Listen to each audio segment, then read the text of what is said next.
Hello everyone, welcome back to my channel Psychology Network, and today's topic is very important even for psychology and your UGC Net exam. So that is language development. You can find this in unit 6 of your psychology syllabus booklet, the UGC one. So the language development, I'm making this video in a very crisp way because I've seen books have a lot of information going on, and before exam you cannot keep on reading those. It would confuse you and you wouldn't even be able to complete the other chapters. And some books have the information, but they have made it so crisp and short that not all the information is there. So this presentation would have first all the information which you need, everything. Plus, it's short, crisp, and given in a very compact manner so you can understand. It's not given in paragraphs after paragraphs, which would confuse you. So, let's first start with the components of language. This is very important. These are things which make up a language, and these are five things. So, the first is phonology. Now, anything ology is the study of it. Okay. So, the phonology is the study of the sounds of language. A phoneme is the basic, most smallest unit of a language, and it is the distinct sound. For example, the word check, which is given here, would have three phonemes like ch, e, and k. You can ask that there is ck here, but the phoneme is only k. Why? Because k is a sound. It is the sound which we are talking about, and CK would give the sound K, which is K. Now, morphology is the study of how parts of the words, which is morphemes, create different meanings by combining with each other or staying alone. The morpheme is the smallest unit that has meaning. Now, phonology is also the basic smallest unit, but it does not have a meaning when it's alone. But a morpheme is the smallest unit which would have a meaning. Now, here the example of cats is given. So, the cats would have two morphemes, which is cat and sir.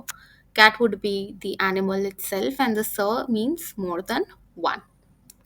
Now, syntax is a grammar of language, putting words in a particular order which makes meaningful sentences or which makes some meaning. Suppose I'll give you an example.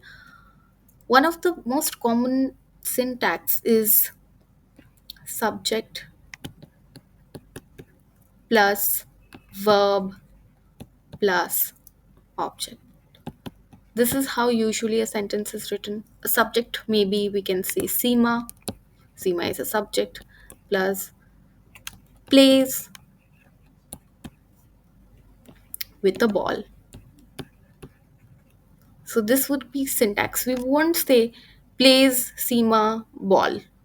That wouldn't make a meaningful sentence or a meaningful way of talking. So syntax is putting words in a particular order. These are the formulas, like I put it here, like subject plus verbs plus object. And for different things, there are different other formulas for different tense, like tense, your active and passive voice. Then is it a question? Is it an imperative sentence? Everything has its particular order. So these are your syntax. Syntax is a grammar of a language. Now, what is semantics? Semantics involves vocabulary, the way underlying concepts are expressed in words and word combination. Now, a sentence might be syntactically correct, but semantically it might be not correct. Suppose if I say, with an example again, a group of men from this area goes to kindergarten every day via a bus. Now, syntactically, it might be right, but why are men going to kindergarten every day? A group of men from this area going to kindergarten every day. Now, if I say a group of boys, small boys, or just boys are going to kindergarten every day from this area via bus, that would make more sense, because boys, we usually use boys for children, and men for adult males. So So these semantics are underlying concepts. Now, what is pragmatics? Pragmatics refer to the rules of engaging in appropriate and effective communication.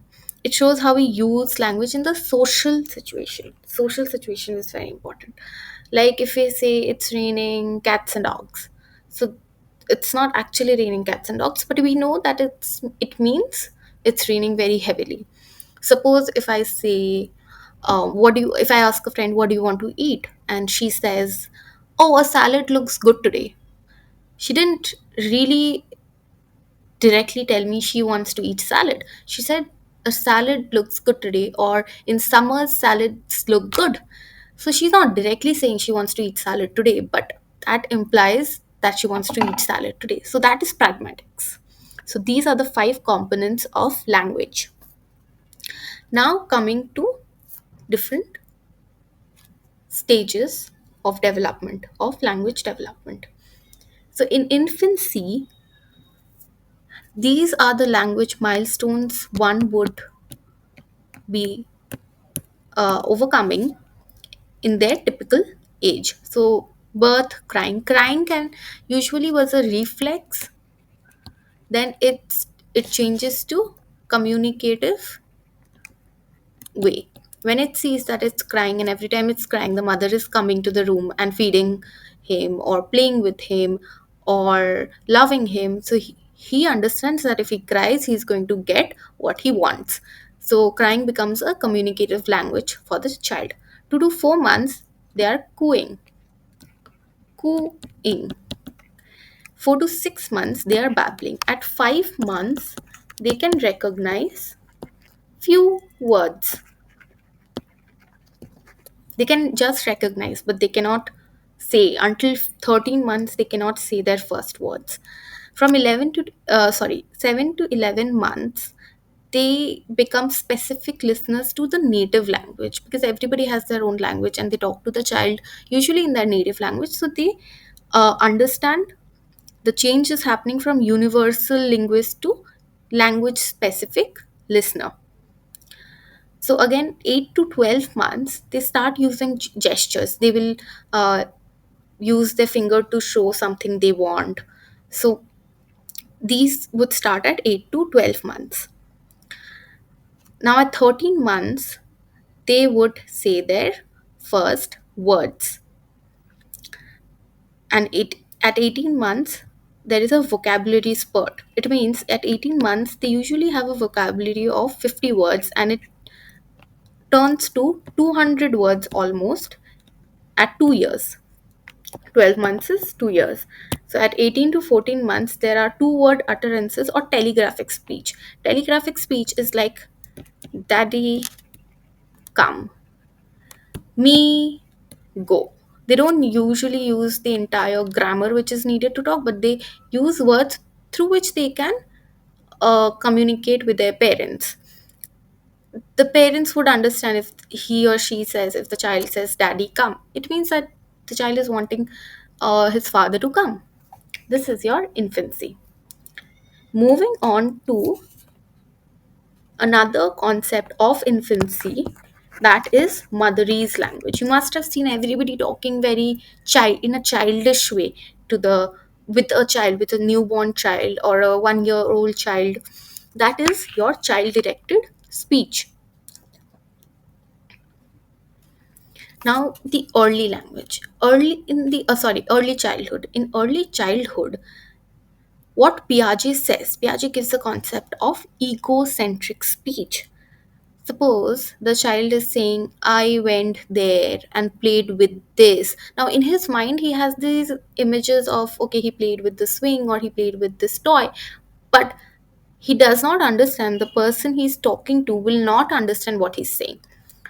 Like, for instance, here there is an example. I went to that place yesterday and played with the round and round. Now, what is that place and what is round and round, the person he's talking to will not understand, but he's not explaining what is round and round and that place. That is the egocentric speech, because they usually think that the way they express their thoughts, they express the thoughts regardless the person is able to understand or something. understand anything which which the child is saying. This is egocentric speech. This comes from egocentrism, and this was given by Piaget. But Vygotsky does not believe or accept the concept of pre-social speech. Here we talked about pre-social speech, then comes your egocentric speech, then the socialized speech comes. But Vygotsky says that a speech is never pre-social because children are social beings. So, but at some point what happens, that the speech gets divided into two: communicative speech and egocentric or private speech. So communicative speech is what they are using to communicate with others, like the teacher or mother, father, or friends. That is their communicative speech. Now the egocentric or the private speech, when the child is young, they would say it loudly, like, I'm playing with this toy. Oh, here this makes sounds. These are all private speech, but they are loud. Older children whisper or mutter to themselves. That is also private speech, but they are muttering. There is some sound coming out of the mouth. But what happens as they grow up, they internalize this speech, and this becomes a silent speech. And as an adult, we have this silent speech as thought. Then comes middle to late childhood. The most important factor which you have to remember from middle to late childhood is the development of meta linguistic abilities, where they start thinking about the language and its use. That, the ability that the words might not be same. They start to learn that the words might not be same as what they stand for. Okay, so the development of metalinguistic abilities also allows the child to use humor. So middle to late childhood. So children's humor, by it was given by Paul McGhee. He describes the development of child's humor. So at the age of seven, which is middle to late childhood, I can say, they use the humor is more like, you must have listened to these kind of humors, like take a bath. So funnily, jokingly, they're saying, okay, where should I take it? Because see, it's more like they know where to take it, it's in the bathroom, but they jokingly said, oh, where should I take it? So this is what humor is in the late and middle childhood. At adolescence and adulthood, the humor changes a bit. They recount those, real life experiences, and they exaggerate those silly elements to make humor or make jokes of their own experiences. So this is how humor is formed. And metalinguistic abilities is the most important factor which you have to remember from late to middle childhood. Now, coming to adolescence, adolescents use language which is more like an adult, and they use proper grammar and a very sophisticated, and they have better abstract thinking skills when they are an adolescent, and they are much better than children, what we just saw. And they use certain languages among themselves. They have their own language for the group. They use slangs, and they use slangs because they want to fit in the group or just simply for the fun. They may develop shortcuts, like we know FOMO is a very famous shortcut of fear of missing out. There is even research now coming up on FOMO. And there are typically adolescent slangs which we use.